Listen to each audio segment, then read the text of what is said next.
In this video, I'm going over dial-in sprayers. What will they do for you? One, you are going to be able to use a diverse amount of products on your yard, some of the ones that professionals use, and that will bring your yard up to the next level. Two, it is going to save you money because oftentimes when you can use these concentrates instead of the ready-made products, they are significantly reduction in cost, overall cost of the treatment of your yard. Thirdly, the convenience, particularly for you guys that are using 1 gallon sprayers, particularly handheld sprayers, having to go back and fill them up and go back and forth and back and forth. It's going to give you better uniformity. It's going to make it much more convenient to do an application, even if you don't have a backpack sprayer, because a typical yard, you need at least 2 backpack sprayers to do a yard properly as far as putting out the right spray volume. It is going to make this so much more convenient using these dial-ins. I found some on Amazon. I'm going to leave links to all these in the video description below, but I have looked at these. I have sprayed with them. I checked the accuracy of them. Been some surprises with how accurate they can or cannot be. Also, a little bit of background of what you're going to need or require for each of these. And I'm just going to give you an overall view from a superintendent's perspective. Somebody's been doing this for 30 years. Are these things worthwhile? One of the huge advantages of these, and this is sort of what prompted me into thinking about this, I have a sprayer that I put together for a small golf course one time because I didn't have the money for. I kind of Tony Starked it together, and I gave it away last year to someone. And so I'm like, okay, how do I do a large turf area with a backpack sprayer? And generally I'm looking at a football field, looking at 47,000 square feet at 1 gallon per thousand. That is almost 10 be about 11 backpack sprayers to put out 1 gallon per thousand square feet. And that's essentially what we're talking here. Most pesticides, you generally have to put out 1 gallon per thousand square feet per spray volume to get the good coverage on the grass. Not getting too much into calibration and things of that nature. This is just a review of these products. I am going to do on the one that I recommend, and I'm going to go through these real quick. I will have a calibration video here of the one that I recommend. There's actually 2 in here that are pretty good. One stood out, so I'm going to go over these here real quick.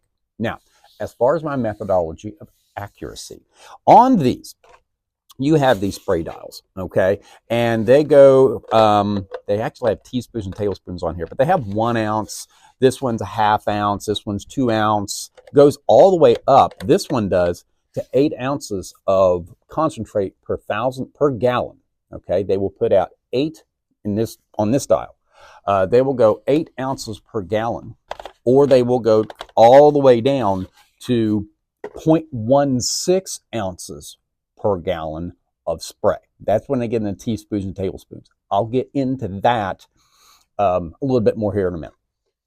So anyway, that's the dial spray.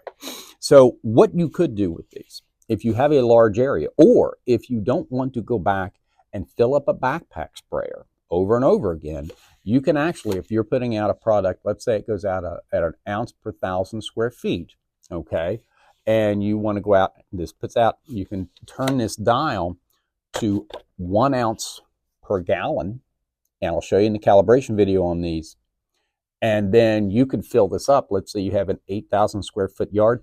I would fill it up a little bit more than 8 ounces, because I think when these things get down to the bottom, I think it's going to have problems sucking it up. So what I would do if I had an 8,000 square foot yard, for example, I'd probably fill it up to about 12 ounces just to make sure where there's enough for these, for the little hose. Okay, so you sure that's down in your concentrate so it doesn't, last part of your yard, and you will have no idea that you're not putting out a thing. So I would fill it up a little bit more.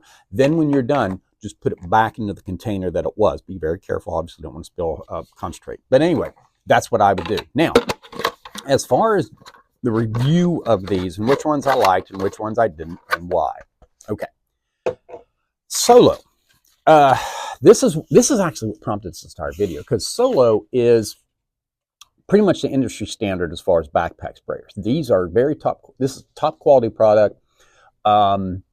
As far as their backpack sprayers, you can get parts for their backpack sprayers. If you want a backpack sprayer, Solo is a good choice. I don't know if they have battery powered, but the ones I've always had have been the old pumps, and they last for a very long time. The great thing is you can get parts for them.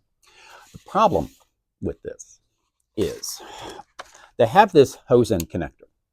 I have no earthly idea why they want this for convenience, but the problem with this, I tried and tried and tried to get this to connect where it did not leak. In fact, if you just saw, there was a little drop of water coming out of it. Plus, this will get weak. You've got a heavy hose on here that you are pulling around, and I was really disappointed with the Solo. This thing's garbage. I hate to say it, put it that way, but I would not buy this at all because you've got this, I don't know why they put the quick connect on it. I have no idea. And I'll go over the dials because I did find this was uniform with the dials as far as calibration, but this one, no, out. And that's why. Now, we have Chapin. This is another spray company that you will see in a lot of, you'll see it probably in Farm and Fleet places and things that, and you'll see these a lot on Amazon too in like backpack sprayers. They do it. They're a pretty good company.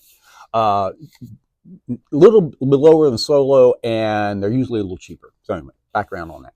Now this one was their wet and dry sprayer. Okay, I was minorly excited about this one because you can actually put a dry concentrate in here, like a wettable powder. I'm not too big on doing anything with wettable powders, and the reason being is they do have a tendency to gum up, and that's why they have this strainer on it. Okay, so what you would do, you would put in your how much you would need as far as a wettable powder down in here, put your screen in, and then be sure to put the little tube down in the center of this. And they actually have on this they have a wet, I don't know if hopefully you can see it. They have a wet and a dry. I'm not exactly 100% sure why they have that, but I guess if you were putting out a dry chemical, you would put it on dry, and maybe it agitates it, makes a little bit more. Or wet would be just a wet, like a liquid concentrate. So this one is very robust. My problem with this, and I was really disappointed because I think this one's a good one. And if you look at the instructions, and this is one of the things you got to be cognizant on, I'll tell you a little bit more about this here in a second. This one you have to have at least 40 pounds per 1,000 square, or pardon me, 40 psi coming out of your garden hose in order for this to be uniform. If you kind of look here, I did a little video on the uniformity. Do you see how kind of weak it is when it comes out? So I know two functions here. A lot of you guys with irrigation, you probably are pretty dialed into how much pressure is on your water source. I know mine might be at 35 at best. And it's going to vary depending on where you are, but that's the drawback of this one. If you were running this through a pump, and a lot of landscape guys, they will go out and they will, they have a hose that's actually similar to that nozzle. I'll go over the nozzles here in a second. And very similar to that nozzle, and they put it out. They have a pump and they have a pressure gauge and all these things going on, so they know they got it dialed in real good. But that's the drawback with this one, is you really have to have at least 40 psi for this to be effective and work, and the nozzles to be worked. This one also had some weird nozzles on it that I did not much care for. I think this one in the middle works pretty good. It was sort of a shower, and you would probably work this back and forth. I'll go over calibration in my calibration video on this one here, while I recommend here in a minute. So anyway, but this one's not bad. It's just you're going to have 40 psi. Now, this is another Chapin. My problem with this one was this one did not come with a whole lot of instructions, and it had a really, really weak spray coming out of it. I would imagine these two are in the same boat, meaning you're going to have pretty good pressure for these because it has a similar nozzle, almost the exact same nozzle, both of them do. So you're going to have at least 40 psi for these to work. I like the construction of them. I think this one was a tad cheaper than this one. But that's the issue with those. Now, here's the one I'm recommending. Is this Ortho Dial and Spray? I got this one in. I like the nozzles on it. There's two different ones. There's this one, and this this is what it looks like when it's spraying, this top one here. It's sort of like a shower, and you can put it out like that. I will go over how to calibrate this and how to make sure you get uniformity in the calibration video. I don't want to make this any longer than what it is. And I'm only going to do the calibration on this one because this is the one I'm recommending. So anyway, but this one's a shower. The other one that I actually used when I calibrated is this fan on the top. And I kind of liked it. And the reason why I liked this fan was you're not moving it back and forth, which you have a tendency to kind of spray a little bit more to your right and to your left, and you kind of sweep over the center. You have to really practice. I go over how to do this in the calibration video. You have to really practice and make sure it's uniform. That's how I've done backpack sprayers. Believe it or not, one time I had my sprayer break down on my golf. I've said this in another video. I had my sprayer break down on my golf course, and I had to go out and spray putting greens with a backpack sprayer one time. And it was actually one of the better applications I've done. I had to put a fungicide out. It was really humid. Rain was coming in. Anyway, had to get out. I did with a backpack. I did 8 greens with a backpack sprayer. Took a while, but I got it out. So anyway, but this one, I do like this fan nozzle, so that way you're not going back and forth. You're actually just walking. And that's really important because you want that even pace when you're walking to be sure you're getting a uniform coverage. Now, a little bit on this one, a little bit more about it, I guess. This one goes up to 32 ounces. So conceivably, particularly if you're going out an ounce per 1,000 square feet, that does 32,000 square feet. That's pretty doggone impressive. So I'm really like this. And how I did uniformity on this, and I'll show you kind of here in the video here. What I did was I put some food coloring in here, and I filled this up to about, I think it was 28 ounces or whatever it was. And I sprayed it in a bucket that went from, I sprayed 1 gallon of product in the bucket, and I put it at 1 ounce for the first time. So I started out like 28 ounces, filled the bucket with a gallon, then checked it, and it was down to 27. So that was pretty doggone accurate. Then I went up to 8 ounces per 1,000. I think I did it at 4 ounces and at 8 ounces, and checked it each time and ran a gallon through it. And I got to admit, all of these were accurate, at least enough in my opinion. Somebody's been doing this for a long time. So I think these dial sprays are a way to go for homeowners, and I'm going to start recommending these, particularly this Ortho, in my other videos instead of a backpack sprayer. So, and also, I'll give you this too. I've had to write this down because it's kind of a little difficult to, and I'm going to read it as I do it, and I'm going to show it right here too. When you get down here on these, it goes, and I kind of wish they'd stuck with ounces. They go to tablespoons and teaspoons. And this is the other thing that kind of threw me, or not really threw me, but kind of turned me off, because I'm like, why don't they just put ounces? I still don't know why they put ounces. So I'm going to go through this real quick. Okay, they have 4 teaspoons, okay, which sounds, I don't know. Anyway, but what that is, 4 teaspoons is 0.64 ounces per gallon, okay? So that gives you an idea. So if you are going out with a product, I'm just going to, a lot of broadleaf herbicides, you go out at a 3/4 ounce per 1,000 square feet. You could go out at that 0.64 ounce, and that would probably be close enough to give you decent coverage. If you wanted to walk just a hair slower, that's the one thing about this. With the backpack sprayer, you're kind of locked into what the dial is going to give you. It's one advantage with the backpack sprayer, because you could really get to that 0.75 ounces per 1,000 if you become skilled in putting things out with a backpack sprayer. If you want to stick with a backpack sprayer, I do have a backpack sprayer calibration video that you can see. I will leave that one and the calibration for this one here at the end. So anyway, 4 teaspoons, okay, is 0.64 ounces per 1,000 square feet. Now, a tablespoon is a 1/2 ounce per 1,000. So they have on here tablespoon, 1 tablespoon, that's a 1/2 ounce per 1,000.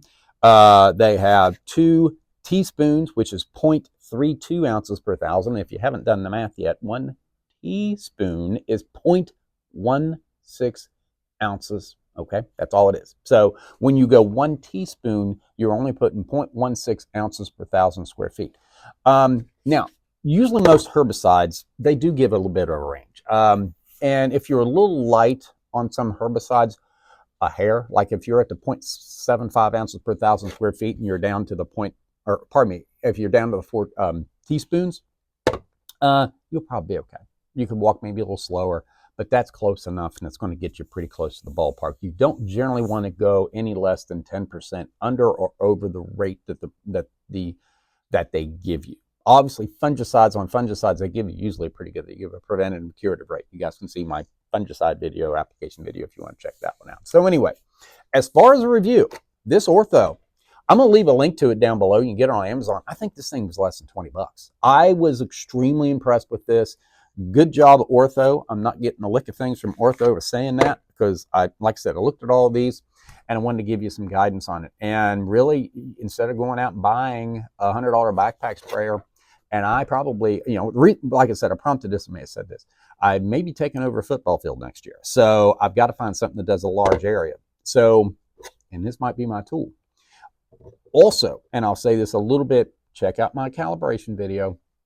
You need to be aware of how much hose you're going to use on your yard, because when you calibrate it, you don't want to run because you're going to lose pressure in a 50-foot garden hose versus a 100-foot garden hose. So if you're going to spray everything with a 100-foot garden hose, spray this, okay, calibrate this with that 100-foot garden hose. Don't go out there with a 50-foot, because you will lose a lot of pressure with that with doubling that length. So you've got to be aware of pressure, and you got to be aware of the pace that you're walking in order to make sure uniformity. So anyway, I will get more into that in the calibration video on these. But anyway, Ortho, good job.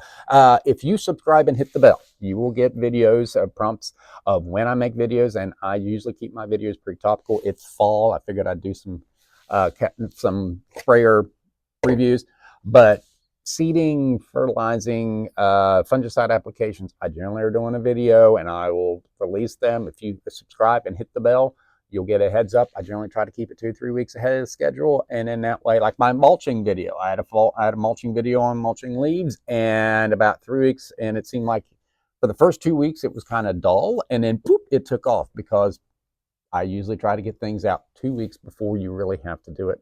As best I can. I am a former golf course superintendent, agronomist, North Carolina State University graduate, have a degree in agronomy with a soil science and turfgrass management and concentration. So anyway, so that's it on dollar sprays. I appreciate it a lot. Please, if you've used these before, make some comments. Hey, I've used this one, I've used that one, I didn't like this one, I didn't like that one. I encourage comments anytime at all. Got any questions? Give me a comment too. I'll get back to you probably within a day or so. I'm agronomist Greg Phillips. Thanks.